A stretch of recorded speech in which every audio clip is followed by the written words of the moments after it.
All right, it's time to try RopeWash.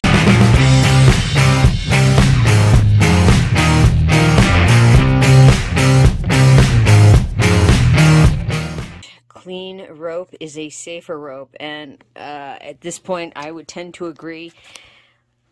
Didn't take very good care of my very beloved rope. It actually fell back behind a corner in the garage, and it's got like cobwebs and just shit all over it. Probably a little bit of salt too.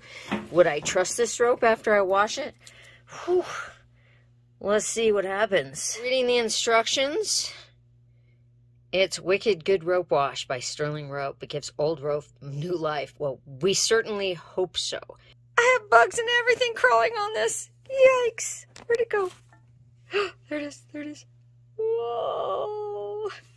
Doesn't have any bleach or phosphates, fabric softener, brightener. So all the things that could possibly harm your rope. I'm putting it in a machine. Daisy chain the rope prior to washing or tie the ends together to reduce kinking and tangles. Use one package per rope in warm water on delicate. All right, that's what I'm going to do. And then it says to hang to dry at room temperature away from direct sunlight and extreme heat. Rope may take up to 48 hours to dry. That's fine. I'm going out of town for the weekend and taking my other climbing rope. Okay, I flaked the rope. There it is, looking like a bunch of snakes. There's probably some spiders trying to swim for their lives right now. Wish me luck.